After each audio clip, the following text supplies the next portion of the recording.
Bienvenue à la ferme Nyoronter. Nous sommes très optimistes pour la nouvelle année qui s'annonce et pour tout ce que nous avons prévu. Je vous explique pourquoi dans cette vidéo. À la ferme Nyoronter, 2026 sera une année d'exécution, une année d'action. Comme je disais dans la vidéo précédente, nous avons fait une pause technique après avoir enregistré de très forts taux de mortalité. Et cela nous a vraiment permis de remettre les choses à plat. Cela fait plus de 3 ans que nous avons lancé les activités à la ferme. Et les 3 dernières années ont été des années d'apprentissage. Et nous avons beaucoup appris. Donc, le thème de 2026, c'est l'exécution. Une exécution avec une concentration de laser. Mais nous continuons d'expérimenter, d'explorer et de prendre des risques. Parce que sans risque, il n'y a pas de récompense. Maintenant, en termes d'aviculture, l'élevage de poulets, le plan est de nous concentrer sur l'élevage et de la vente des poulets chaque mois, de manière régulière. C'est l'un des objectifs de la ferme. Produire de manière régulière. Nous avons tout ce qu'il faut pour élever et vendre 2000 poulets par mois. Et ça sera notre unique priorité. Nous prévoyons d'atteindre 12 000 poulets sur l'année et d'envisager une expansion en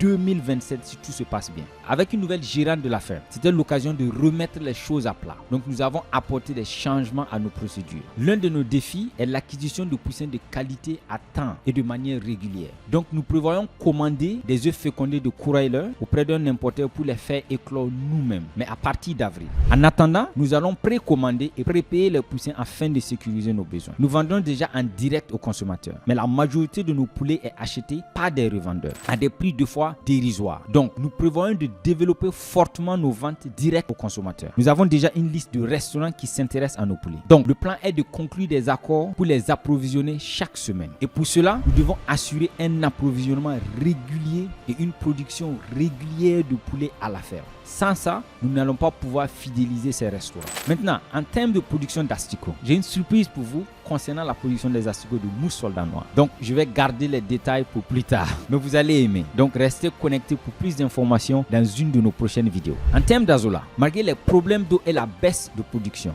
nous prévoyons de renforcer notre capacité actuelle et de nous assurer que nous continuons à produire. Nous devons être capables de produire au moins 40 kg d'azola par jour avec notre installation actuelle. Et l'azola nous permet de réduire notre coût d'aliment jusqu'à 30%. Et vu que chaque marge compte, nous n'allons pas ignorer l'azola. Nous allons nous rassurer que la production continue et que nous continuons à l'incorporer pour alimenter nos poulets à la ferme. En termes d'élevage de lapins ou de cuniculture, nous avons essayé l'élevage de lapins à 2 reprises et nous avons arrêté à cause d'un problème de gestion. Donc, nous allons retenter l'expérience avec l'aide et le soutien de la nouvelle gérante de la ferme. Je pense qu'elle a la capacité de beaucoup mieux gérer la ferme. Mais nous irons doucement et nous allons voir comment cela va évoluer. L'objectif, c'est de simplement développer un système d'élevage de lapins comme nous l'avons fait pour les poulets. Nous avons l'infrastructure et la demande existe déjà. Nous avons aussi l'aliment nécessaire. Donc, nous pouvons les élever jusqu'à maturité à un coût relativement bas. Mais nous allons lancer l'élevage dans la deuxième moitié de l'année. Nous allons donc assurer que tout fonctionne parfaitement dans la première moitié avec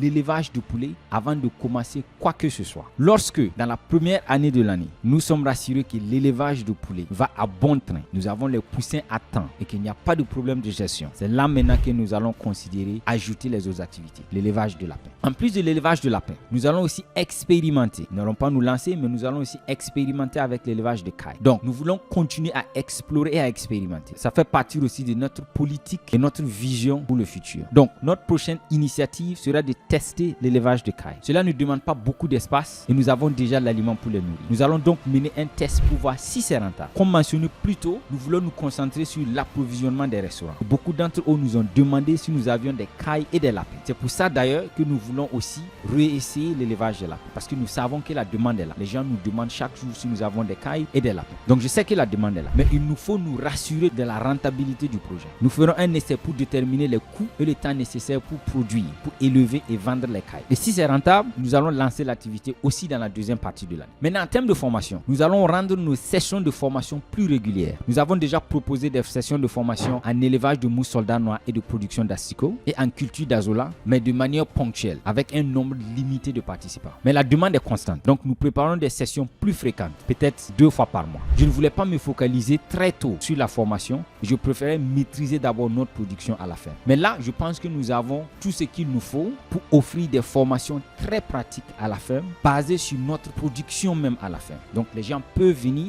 observer notre production et prendre part dans les différentes étapes de cette production, parce que nous avons une production très bien établie. Donc, comme nous avons ça, je pense que nous pouvons offrir des formations très ciblées et très bien faites. Enfin, nous avons tout ce qu'il faut pour nous concentrer, exécuter et produire de manière régulière. Tout ce qu'il nous faut, c'est une discipline et un focus imbranlable. Le fait que je ne suis pas sur place rend cela difficile, mais je prévois d'être plus impliqué l'année prochaine. J'essaierai de visiter plus souvent, mais aussi d'être plus impliqué à distance. Nous allons peut-être organiser 2 réunions par semaine au lieu d'une réunion par semaine. Au moins au début, pour s'assurer que le système fonctionne. Le mot ici, c'est produire de manière régulière. Produire.